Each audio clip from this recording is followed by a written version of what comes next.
As people, we are rarely wherever we are with our full attention. Usually our physical body is somewhere, but our focus is somewhere else entirely. For example, it's on the future, focused on something that we're worried about or something that we want, or it's on the past, focused on something that happened, or it's dissecting concepts.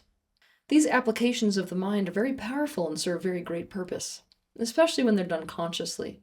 But when the mind is focused elsewhere than in the present moment, wherever we are, we're not present. We're not really there for the experience that is occurring in the here and now. This is a problem. It's a problem because the present moment is the heartbeat of our life experience.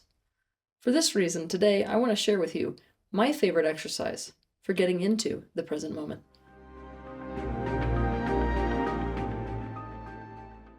This exercise is an NNE experience. NNE standing for noticing, naming, and experiencing process. And version 1 of this exercise is to do it as a walking meditation. To do this exercise, you're going to go out for a slow, deliberate walk. On this walk, you will put all of your attention on the elements of the present moment one by one, and you will name each one of them, and you will experience being in the presence of each one of them. For example, if you see pebbles on the trail, mentally say to yourself, pebbles, and notice how the pebbles look and how it feels to be in the presence of those pebbles. If you wish, you can stop and pick some up and experience the physical feeling of the pebbles. If you see a bird, you mentally say to yourself, bird, and you experience being in the presence of the bird, noticing every detail of the bird and attuning to the sound of the bird. If the bird is making one, noticing how that sound that bird is making feels in your body, and how it feels emotionally to be in the presence of that bird.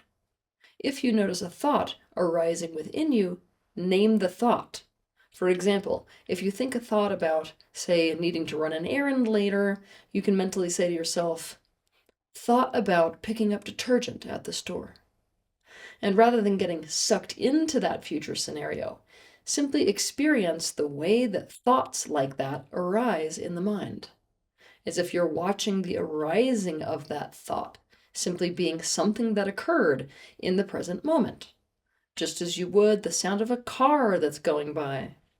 You are the observer and experiencer of the thought that has just occurred. You do not insert your consciousness inside of that thought. If you feel an emotion or a sensation arise within your body, mentally name the emotion or sensation.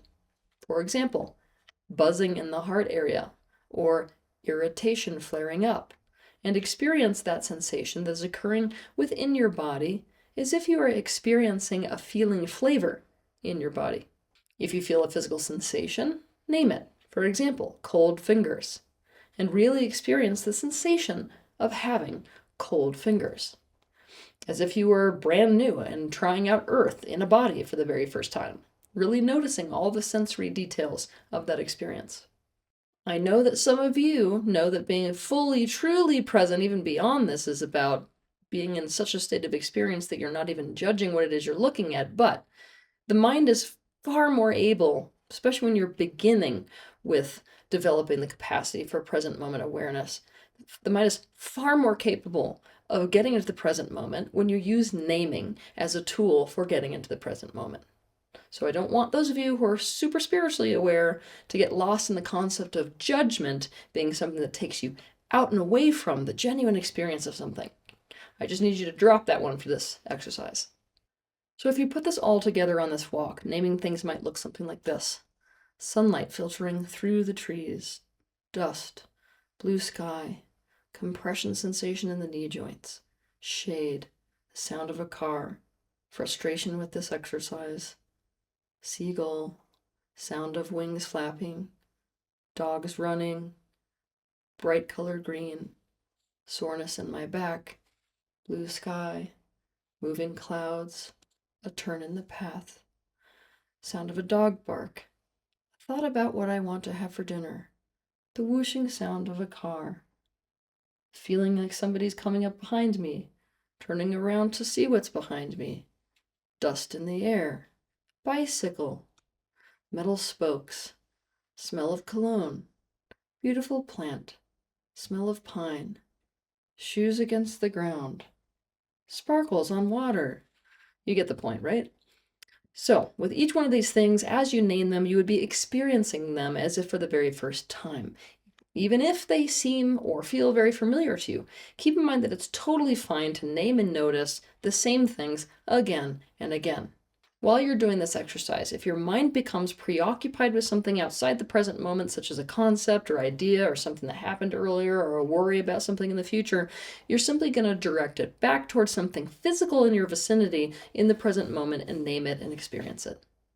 Version 2 of this exercise is to do this exercise wherever you are. Doesn't matter if you're doing a walking meditation. So this means wherever you are, no matter what you're doing. For example, sitting on a couch at home, or doing a hobby of yours, or spending time with friends and family, or while you're driving, etc. You can use this exercise literally anytime you want to be fully present in the here and now with any life experience that you might be having.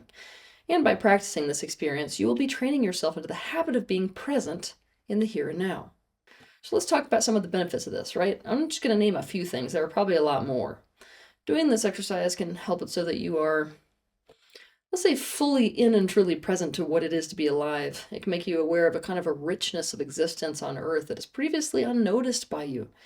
It can decrease your anxiety and stress. It can make you much more present in relationships, which, let's be honest, greatly improves relationships.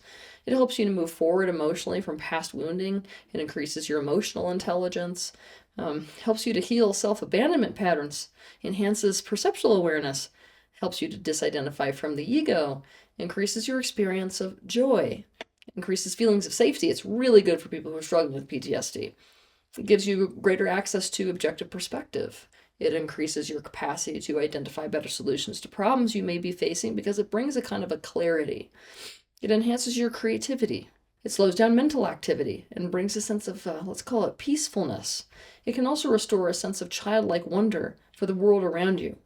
So, make this exercise one of your new habitual practices and watch what happens.